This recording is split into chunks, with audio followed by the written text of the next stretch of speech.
welcome to CLCC Sunday Live. Bersama saya Thea. Saya Felis. Nah, bulan ini banyak banget ngebahas soal kasih, ya nggak sih? Iya. Kalau ngomongin soal kasih, kira-kira apa aja ya tanda kasih kita, bukti-bukti kasih kita yang biasanya identik sama mengasihi seseorang? Apa aja sih, Teh, biasanya?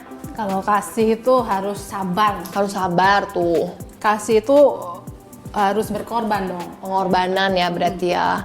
Nah, tapi sebelum kita panjangin lagi nih tanda-tanda kasih kita nih ya, pengen tahu juga nih teman-teman di rumah, kira-kira kalau teman-teman mengasihi seseorang, tanda kasihnya teman-teman ke seseorang yang kalian kasihi apa aja? Kali ini kita boleh kirim-kirim nih di komentar, teman-teman boleh tulis di kolom komentar ini, nanti kita akan bacain after segmen berikut ini gitu. Nah, minggu ini juga kita ada video dari Ko Ariel yang membuktikan gimana kasih seorang bapak kepada anaknya. Yuk tonton video berikut ini, tetap di CLCC Sunday Live. Ada stikernya. Tuh beda. Kita pasang di sini. Edisi baru yang ini nih. Edisi baru. Uang tabungan kami nggak akan cukup. Gitu. Uang tabungan kami nggak akan cukup untuk bayar seluruh pengobatan, bahkan untuk obatnya saja. Belum ditambah biaya rumah sakit. Jadi saya panik. saya marah, saya kesal. Biarpun saya nggak tahu saya mesti marah sama siapa gitu. Karena ini bukan bakteri, bukan virus. Dunia kedokteran tidak jelas mengenai itu. Jadi ya jujur saya mungkin agak kesalnya gini, Tuhan kenapa saya? Kenapa anak kami? Kenapa sekarang? Kenapa mesti begini setelah 10 hari kami baru tahu? Itu muncul di kepala saya. Begitu.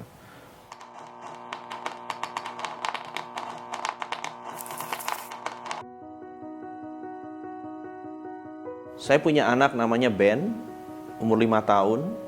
Desember tahun lalu, setelah berbagai tes, berbagai hasil, akhirnya baru ketahuan bahwa Ben mengidap penyakit Kawasaki, penyakit yang agak unik. Jadi Kawasaki semacam sindrom yang menyerang pembuluh darah jantung juga, dan itu efeknya cukup panjang karena pembuluh darah jantungnya dari yang normal sekitar 3 mili, dia waktu itu membesar sampai 7 bahkan 8 gitu kan ya, dan itu cukup mengagetkan dan pukulan waktu itu buat kami. Ya, terutama karena ngeliat kondisi Ben waktu itu tidak makin baik, malah semakin buruk. Melewati prosesnya itu yang hancur hati gitu ya. Kita ngeliat anak kita yang tadinya pertama mungkin cuma demam, dia masih ketika demamnya turun dia bisa kayak ceria lagi. Tapi lama-lama tangannya membengkak.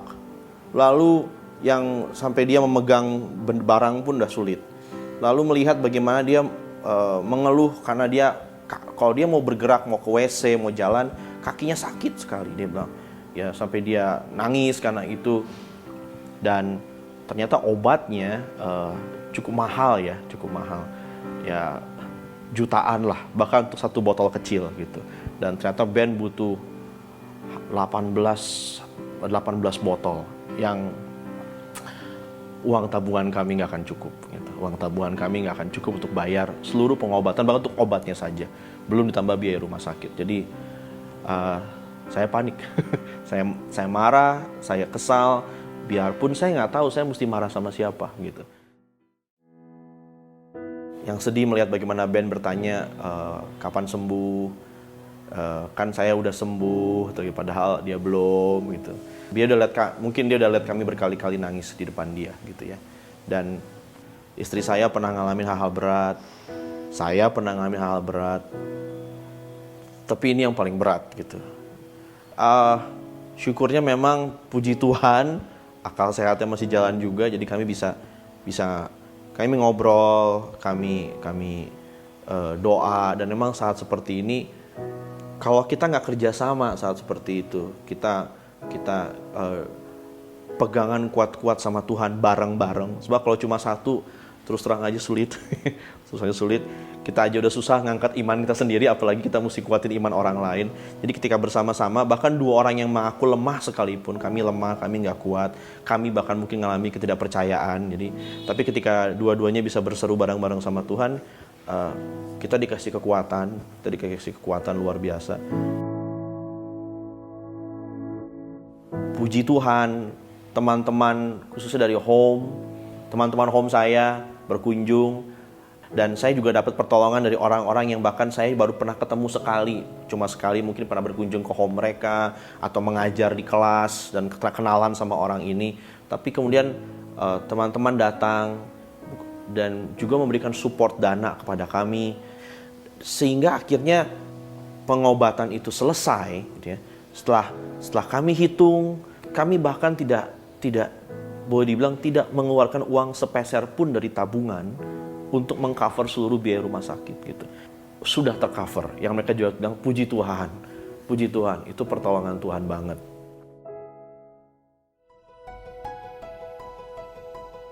Ben sekarang sudah dalam kondisi yang normal. Kalau dari luar anak ini baik-baik, sangat ya kembali seperti biasa. Walaupun memang dia harus check up ke dokter paling tidak sebulan sekali untuk mengetahui keberadaan pembuluh darah jantungnya apakah sudah kembali normal. Mazmur 56 ayat 3 berkata, "Waktu aku takut, aku ini percaya kepadamu." Kami sungguh-sungguh percaya bahwa Tuhan sanggup pelihara hidup kami.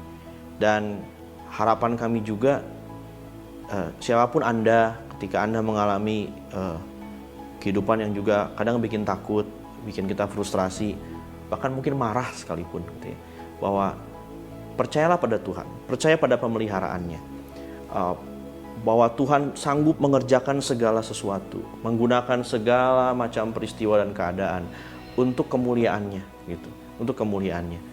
Jadi percaya pada pemeliharaannya bahwa Dia tahu yang terbaik buat hidup kita. Kita mungkin nggak pengen lewati itu, dan mungkin yang kita lewati ini begitu berat, tapi pegangan terus,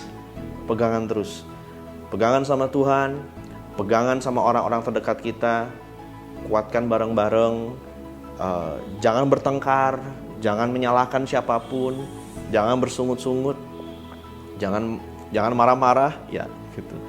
Tapi percaya sama Tuhan, percaya bahwa di balik segala sesuatu ini Tuhan akan tunjukkan kemuliaannya. Tuhan akan pelihara hidup kita, bahkan ketika kita nggak mendapat apa yang kita pengen gitu. Saya sih pengennya anak saya nggak pernah ngalamin kayak ginian.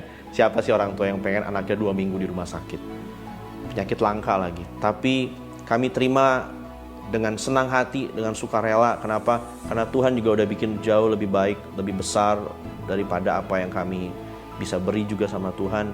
Jadi kepada siapapun yang mengalami masalah hidupnya, pegangan yang erat sama Tuhan. Waktu engkau takut, percayalah kepada Tuhan.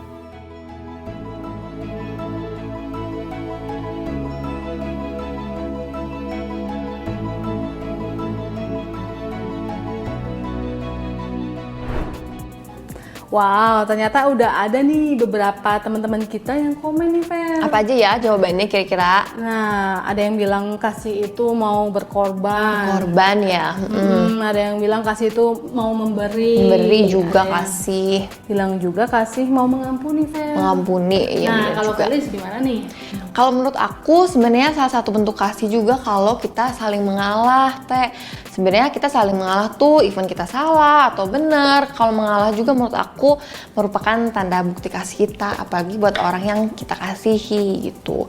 Terus tadi juga aku lihat dari videonya Ko Ariel, itu juga sebenarnya salah satu bentuk kasih, ya nggak sih? Sebenarnya kasih kan sabar, tapi kalau di sini mungkin bentuknya sabar dalam menanggung segala sesuatu kali ya. Tapi memang aku juga percaya sih kalau sabarnya Ko Ariel dan keluarga itu nggak lepas dari support teman-teman di home-nya, ya nggak sih? Betul banget. Kalau menurut aku sih ya, home itu penting banget. Penting. Karena di home itu kita bisa saling dukung satu sama lain, Iya, benar saling banget. memberi kekuatan satu sama lain. Karena apalagi di kondisi sekarang ini, kan kita juga perlu komunitas yang kayak Iya, gitu. betul. Nah, teman-teman yang pengen punya home atau yang memang belum bergabung di home, boleh caranya gampang banget, tinggal ke Instagram @clcc_home atau bisa scan QR code di video penghujung nanti. Terima kasih juga buat teman-teman yang selama ini sudah support Gereja CLCC. Nah, bagi yang belum support, gampang kok caranya. Tinggal subscribe, like, dan share YouTube channel kami di Cactus Production PDG. Dan kemana-mana ya, tetap di CLCC Sunday Live. Happy Sunday, saya harap semua dalam keadaan sehat dimanapun saudara berada. Saya Lydia mewakili seluruh keluarga besar CLCC Bandung menyambut Bapak, Ibu, dan saudara sekalian yang baru pertama kali menyaksikan ibadah online ini. Selamat bergabung bersama kami. Bulan ini kita akan banyak belajar tentang mengasihi dan firman Tuhan hari ini akan dibawakan oleh senior pastor kita, Kak Andi Setiawan. Saya percaya kita semua akan sangat diberkati. Mari kita sama-sama terlibat dengan aktif dalam menyembah bersama CLCC Worship dan meresponi firman Tuhan yang akan disampaikan. Tapi sebelumnya mari kita berdoa. Bapa kami di dalam surga, kami mengucap syukur kepadamu atas hari ini, atas penyertaan-Mu sepanjang minggu ini. Tuhan, biarlah Engkau bantu kami dalam menjalankan ibadah online kami, Tuhan, supaya kami tetap fokus dari hati dan pikiran kami semua tertuju kepadamu. Dan kalau sebentar kami mau memberikan persembahan, biarlah Tuhan Kau selidiki hati kami, biar yang keluar adalah Tuhan ucapan syukur yang terdalam dari hati kami, karena Engkau yang sudah terlebih dahulu mengasihi kami. Terima kasih Tuhan, pakai persembahan ini untuk memperlebar kerajaan-Mu di kota kami. Di dalam nama Tuhan Yesus kami sudah berdoa dan mengucap syukur. Amin. Bagi saudara yang ingin menyalurkan persembahan, Anda bisa melakukannya melalui transfer ke rekening berikut ini. Atau scan QR Code dengan aplikasi-aplikasi berikut ini.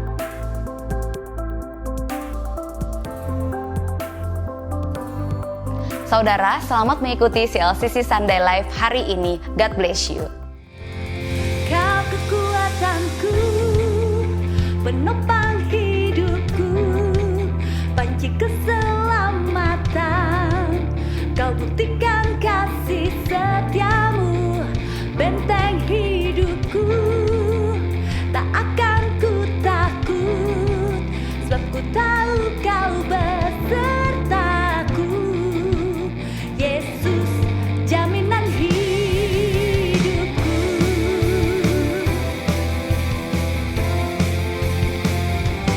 Kau menyatakan kami mau berjalan bersamamu Tuhan.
Halo, apa kabar semuanya? Kita ketemu lagi dan juga masih online.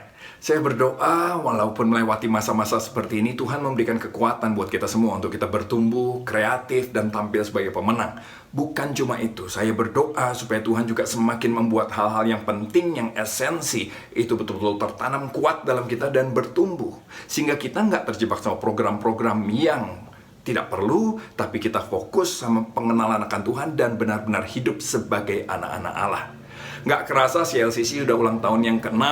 29 bulan 7, Yeremia 29 ayat 7. Itu melambangkan ulang tahunnya CLCC. Dan tema kita tahun ini adalah Healthy Heart. Ini sesuatu yang penting, kenapa? Karena Tuhan Yesus mati di atas kayu salib bukan cuma sekedar supaya saudara dan saya masuk surga saja.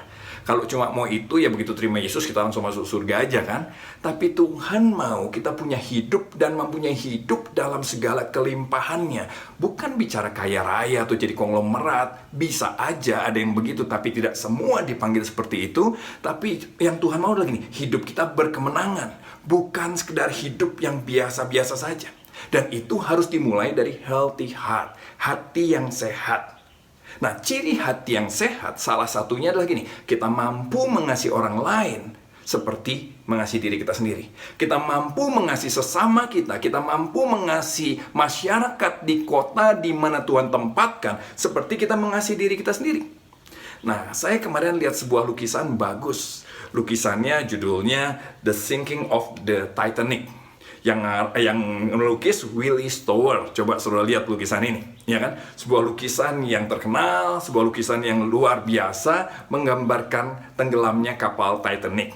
Kapal ini adalah salah satu kapal yang terbesar pada zaman itu. Dan yang bikin begitu bangga sampai dia sembrono, dia bilang ini, bahkan Tuhan pun tidak bisa membuat kapal ini tenggelam. Sosialite, orang-orang yang hebat-hebat semua berebut untuk naik perdana di kapal ini karena ini menjadi sebuah kebanggaan, prestis. Tapi justru kapal ini tenggelam dalam perjalanannya yang pertama, langsung tenggelam. Dan nggak sampai sepertiga yang selamat. Yang selamat nggak sampai sepertiga, 1.500 orang lebih mati tenggelam.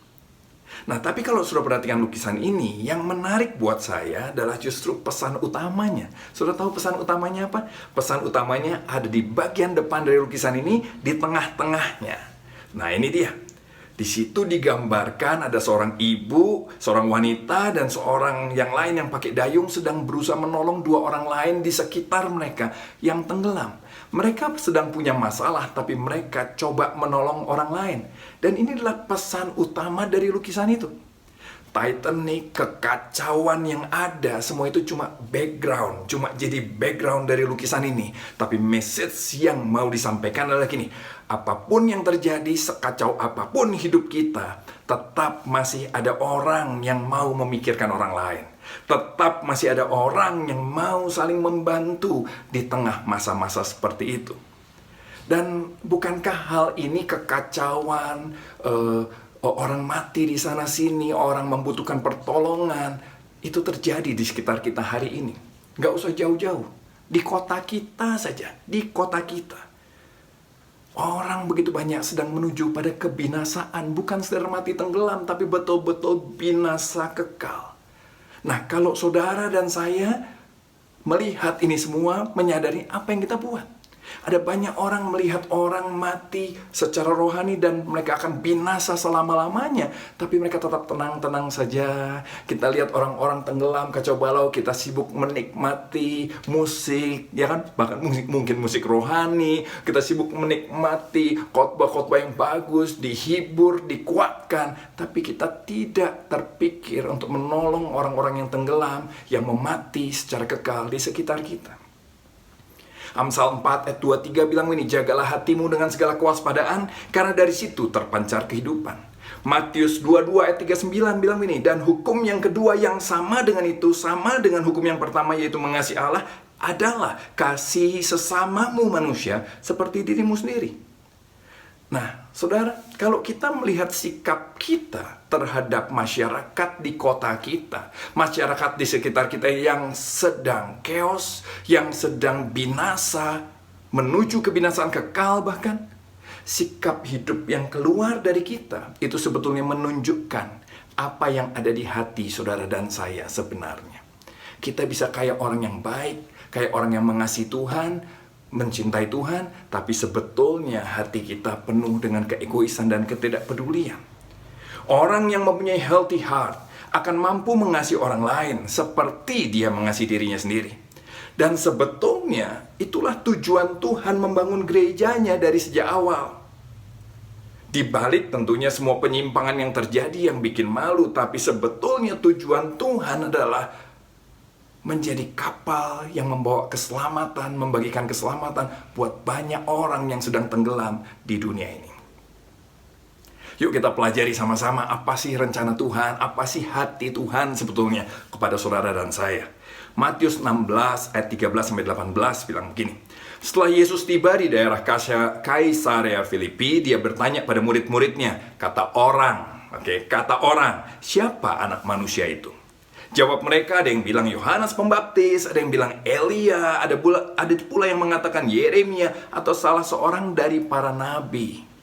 Nah, terus Tuhan bertanya lagi pada mereka, tetapi katamu, menurut kamu, siapa aku ini? Coba renungkan, pertanyaan ini bukan cuma buat murid-murid Yesus, tapi buat kita juga. Menurut Anda, menurut saya, menurut kita pribadi ini, siapa Yesus itu buat kita? Maka jawab Simon Petrus, engkau adalah Mesias, anak Allah yang hidup. Kata Yesus kepadanya, berbahagialah engkau Simon bin Yunus, sebab bukan manusia yang menyatakan itu kepadamu, melainkan Bapamu yang di surga, Bapakku yang di surga.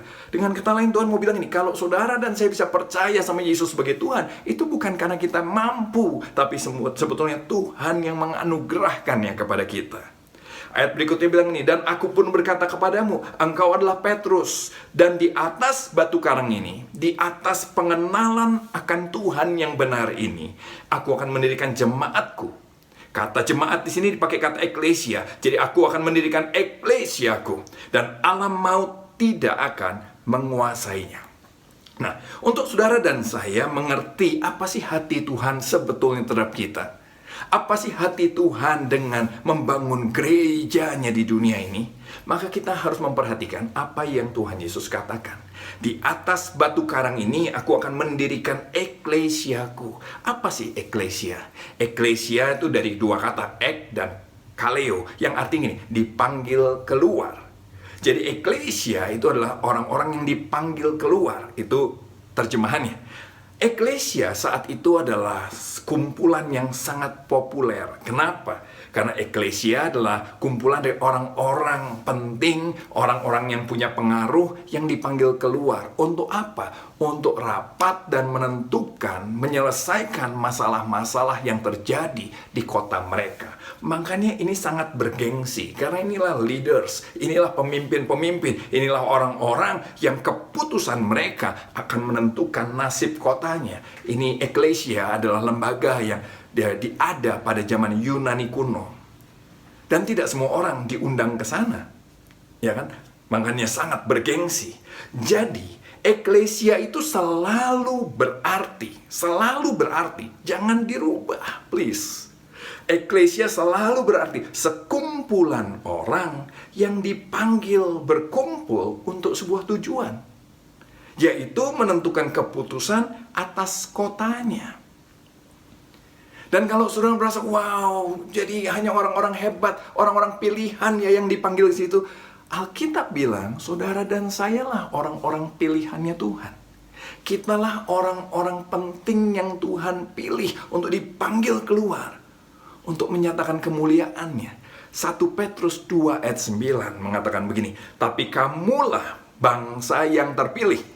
Saya, saudara, kita bangsa yang terpilih, imamat yang rajani, bangsa yang kudus, umat kepunyaan Allah sendiri, supaya kamu memberitakan perbuatan-perbuatan yang besar dari Dia, yang telah memanggil kamu keluar dari kegelapan pada terangnya yang ajaib. Jadi saudara jangan pikir, wah saya kayaknya nggak akan kepilih di eklesia. Hey, justru Kitalah orang-orang yang dipilih Tuhan. Yesus mati di atas kayu salib untuk membuat saudara jadi bangsa yang terpilih, jadi imamat yang rajani. Imam adalah orang-orang yang bisa mendengar suara Tuhan dan didengar oleh Tuhan. Rajani bicara power, pengaruh, bangsa yang kudus, umat kepunyaan Allah sendiri. Kita jadi kepunyaan Allah sendiri supaya atau untuk memberitakan perbuatan yang besar dari Allah kita, untuk memuliakan namanya. Jadi saudara dan saya dipanggil menjadi eklesianya Tuhan, untuk menyatakan kebesaran Tuhan, kebaikan Tuhan, kasih Tuhan, keselamatan yang daripada Tuhan, pertolongan yang daripada Tuhan, hikmat yang daripada Tuhan, bagi kota di mana saudara dan saya ditempatkan. Tapi, nah ini ada tapinya, dalam perjalanannya ternyata selalu ada kekuatan yang berusaha mengubah ini. Selalu. Saya percaya iblis nggak suka dengan ini semua. Kenapa? Karena waktu eklesia itu berdiri di atas pengenalan akan Tuhan tadi, maka gini, pintu gerbang alam maut tidak bisa bertahan menghadapinya. Jadi yang berkeberatan jelas iblis, dan dia selalu berusaha mengubah ini. Karena itu jangan ikutan sama dia. Jangan mau ikut terlibat jadi partnernya untuk mengubah hal ini. Oke? Ini terjadi terutama waktu Kristen jadi agama negara. Penyimpangan semakin banyak terjadi. Karena ada banyak orang cuma mau jadi beragama Kristen saja. Mereka nggak mau pikir apa yang Yesus harapkan. Mereka nggak mau pikir apa yang ada di hati Tuhan. Yang mereka pikir pokoknya gue mau kebaktian. Maka lihat ini, sejarah mencatat bagaimana kata eklesia diubah sampai hari ini. Bahkan dihilangkan sampai hari ini. Coba kita lihat. Pertama, eklesia, yang artinya tadi saudara sudah tahu kan, orang-orang yang dipanggil keluar untuk menyelesaikan masalah-masalah di kotanya, untuk menyatakan kebaikan, kemurahan Tuhan bagi kotanya. Berubah jadi basilika, berubah lagi jadi Kirche, berubah lagi jadi church, dan itu yang nanti diterjemahkan jadi gereja. Tapi tahukah saudara, dari basilika, Kirche, church, gereja, itu artinya apa? Artinya gini, tempat sembahyang. Temple, tempat ibadah. Saudara itu berubah jauh sama eklesia. Kenapa diubah? Karena ada banyak orang nggak mau repot, nggak mau mikirin orang lain yang tenggelam di sekitarnya, nggak mau mikirin orang lain yang membutuhkan keselamatan. Yang mereka mau apa? Pokoknya saya pengen sembahyang, saya pengen berdoa, saya pengen menikmati hadirat Tuhan saja. Eklesia itu disebut 115 kali di Alkitab. Kata ini dipakai 115 kali di seluruh perjanjian baru. Dan 113 kali di antaranya diubah jadi church, jadi gereja. Yang arti utamanya tadi kalau saudara cari, saudara googling, maka saudara akan menemukan ini. Sekedar gedung tempat orang Kristen berkumpul. Itu perubahannya. Sekedar menjadi gini, acara kebaktian yang dilakukan di dalam gedung. Wow. Saudara bisa lihat itu? Saudara lihat ini? Waktu definisi berubah, maka pengertian kita tentang hati Tuhan juga berubah. Waktu definisi kita meleset, maka pengertian tentang isi hati Tuhan, rencana Tuhan juga meleset. Sekarang coba saya mau tanya sama kita semua. Apa gereja menurut saudara? Apa gereja yang ada dalam pikiran saudara? Apa itu gereja? Kalau cuma kebaktian, kalau cuma bicara gedung, maka nggak heran. 1 minggu 1 kali ke gereja sudah membuat kita merasa sudah jadi anak Allah. Kita pikir Tuhan hanya memanggil kita hanya untuk menyembah saja, berdoa saja, belajar firman Tuhan saja. Saudara, saya mau ingatkan kita semua, kalau begitu kita sedang keluar jauh dari rencana Allah. Kita keluar jauh dari rencana Allah, kita sedang masuk dalam rencana perubahan yang iblis sedang usahakan terus sepanjang zaman untuk melumpuhkan orang-orang percaya. Dengan dibuat ini seakan-akan kita percaya, padahal kita keluar dari rencananya. Atau jangan-jangan kita memang belum pernah benar-benar berada di dalam rencana Allah itu. Ayo cek hati kita yuk, karena ini penting sekali. Nah, bagaimana caranya kita bisa menjadi eklesianya Tuhan? Bagaimana caranya kita bisa kembali ada di tengah-tengah rencana Allah? Kita bisa betul-betul menjadi bangsa yang kudus, imamat yang rajani, umat kepunyaan Allah sendiri. Kembali kepada pertanyaan yang pertama tadi. Matius 16. Apa katamu? Menurut kamu, siapa aku ini? Pengenalan kita akan Kristus itu yang akan menentukan siapa Tuhan menurut saudara. Siapa Yesus menurut saudara. Pengenalan kita akan Dia, akan karya salibnya, akan tujuannya memberikan dirinya di atas kayu salib. Pengenalan kita akan isi hatinya. Kita minta Tuhan menganugerahkannya, Bapa memberikannya pada kita. Sebab itulah satu-satunya cara yang bisa membuat kita bisa menjadi eklesianya. Tanpa mengenal, tanpa mengalami Yesus, maka kekristenan kita akan terpisah jauh dari Kristus.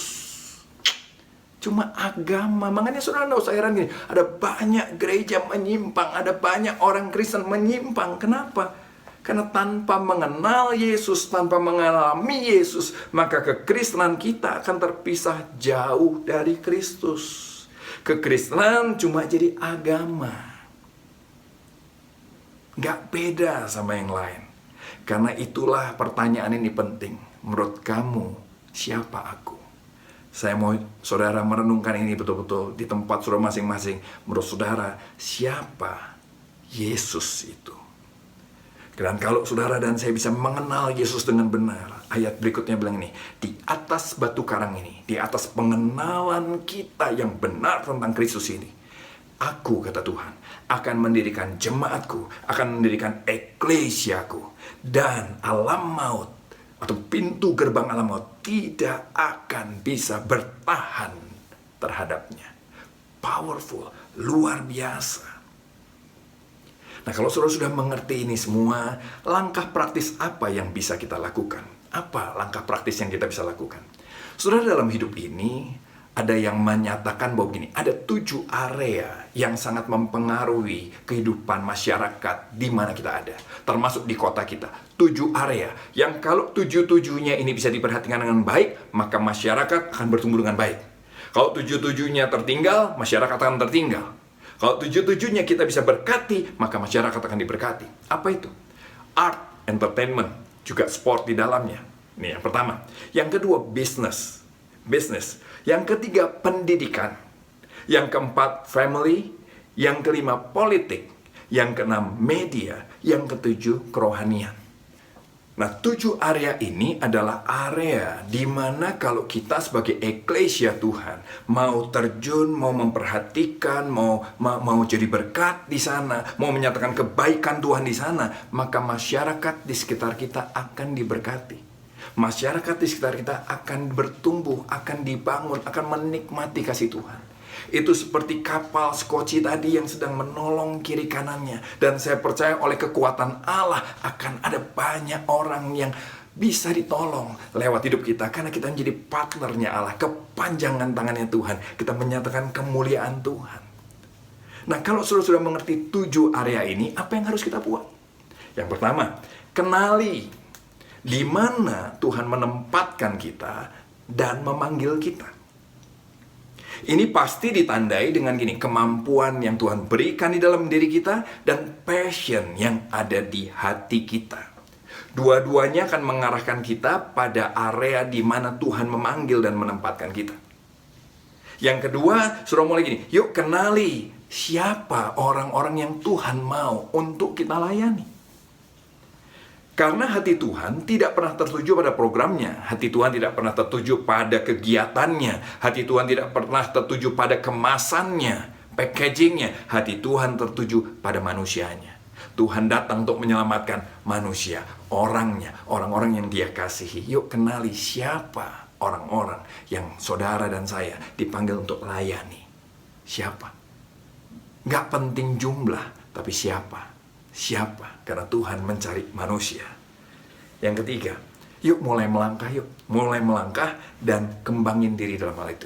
Kenapa? Ini bukan mudah, nggak gampang saudara. Ini bukan sprint, ini maraton. Dan dalam perjalanannya bisa jadi saudara menyadari, ternyata ini bukan calling saya. It's okay. Mulai lagi prosesnya. Temukan lagi di mana Tuhan memanggil kita. Temukan lagi siapa yang Tuhan mau untuk kita layani. Dan kembali melangkah dan kembangkan diri. Jadilah excellent di sana. Dalam melakukan itu semua, ini yang perlu kita renungkan, kita ingat. kita bukan melayani supaya kita diselamatkan. Kita melayani karena kita sudah diselamatkan. Kita bukan berbuat baik supaya Tuhan juga baik pada kita. Kita berbuat baik karena kita sudah menerima kebaikan Tuhan. Kita mau mengasihi karena kita sudah menerima kasih Tuhan. Kita mau jadi berkat karena kita sudah menerima berkat Tuhan. Kita mau melakukan semua ini karena Tuhan sudah mengerjakannya lebih dulu buat kita. Di atas kayu salib, Dia mengerjakan semuanya untuk saudara dan saya. Dia menanggung aib kita, menanggung malu kita, menanggung dosa kita, menanggung kutuk yang harusnya kita pikul, menanggung hukuman yang harusnya ditimpakan pada kita. Dan ditukar dengan kebaikan, kesempurnaan, kemuliaan, kekudusan yang daripada Dia. Itu yang diberikan pada kita. Sehingga kita bisa menjadi gereja atau eklesianya. Bukan supaya menerima sesuatu dari Dia saja. Tapi lebih begini, tapi karena kita sudah menerima dari Tuhan dan akan terus menerima. Mari kita berdoa bersama-sama. Tuhan, kami bersyukur buat semua yang sudah Tuhan kerjakan buat kami. Kami bersyukur buat Tuhan mau menebus kami dari seluruh kebinasaan kami, mengampuni semua dosa kami, mengangkat kami jadi anak-Mu, bahkan menjadikan kami rekan sekerja-Mu, menjadi orang-orang yang Kau percaya, menjadi eklesiamu. Tuhan berkati dalam hidup kami yang cuma satu kali ini Tuhan. Biarlah kami tidak menyimpang dari isi hati-Mu. Kami tidak keluar dari rencana-Mu, tapi kami boleh mempersembahkan hidup kami sebagai ucapan syukur untuk Tuhan, kepadamu Tuhan. Dan biarlah Tuhan, kami boleh memuliakan Tuhan lewat hidup kami ini. Apa yang menjadi kerinduan-Mu, apa yang menjadi isi hati-Mu boleh terlaksana lewat hidup kami. Beri kami kekuatan untuk itu, beri kami pengurapan untuk itu. Tuhan, kami juga berdoa buat kota kami, buat bangsa kami, bahkan buat seluruh dunia yang sedang mengalami COVID ini Tuhan. Biar Tuhan vaksin boleh segera ditemukan, dan biarlah Tuhan kami boleh keluar dari segala masalah ini menjadi pribadi-pribadi, menjadi masyarakat yang jauh lebih baik dari sebelumnya. Bekerjalah atas kami Tuhan, berkati kami untuk mengalami hal itu. Berkati umat-Mu Tuhan tanpa terkecuali dalam kesehatan anak-anak-Mu, keluarga anak-anak-Mu, profesi, pekerjaan anak-anak-Mu. Tuhan berkati di dalam nama Tuhan Yesus. Biar Tuhan selalu buka jalan dalam kondisi yang kami sedang hadapi hari-hari ini. Selalu pimpin kami, sebab kami percaya tangan-Mu tidak akan pernah melepaskan kami. Terima kasih Tuhan, terima kasih. Sebentar kami mau tutup ibadah online ini, biarlah Tuhan memberkati kami lebih lagi. Mari umat Tuhan yang disayangi Tuhan, kita angkat hati dan tangan kita di hadapan Tuhan. Terimalah sekarang berkat yang berlimpah-limpah dari Allah Bapamu yang di surga. Dalam cinta kasih anak yang tunggal, Yesus Kristus Tuhan kita yang hidup. Dan dalam persekutuan yang manis dengan Roh Kudus, biar selalu menyertai kita semua dalam segala sesuatu yang kita kerjakan dan membuat kita memuliakan Tuhan di dalamnya. Dari sejak hari ini sampai Yesus menjemput dari awan-awan, bahkan sampai selama-lamanya. Yang percaya sudah menerima berkat Tuhan lebih lagi, sama-sama kita katakan amin. Tuhan berkati saudara semua. Selamat hari Minggu. Bagi teman-teman yang berencana untuk menikah, CLCC membuka pendaftaran kelas True Marriage. Info selengkapnya boleh diakses di Instagram CLCC Bandung. Nggak kerasa ya, udah di penghujung akhir acara. Tadi kita udah bahas tentang tanda kasih, tentang pokoknya kasih itu apa. Cuman yang paling penting menurut aku sih, kasih itu jangan lupa dipraktekin sebagai tindakan nyata dan wujud kasih kita kepada seseorang gitu. Terima kasih buat teman-teman yang udah nemenin kita nih di CLCC Sunday Live. Kita pamit dulu ya, sampai jumpa minggu depan. Saya Thea. Saya Felis, happy Sunday and God bless.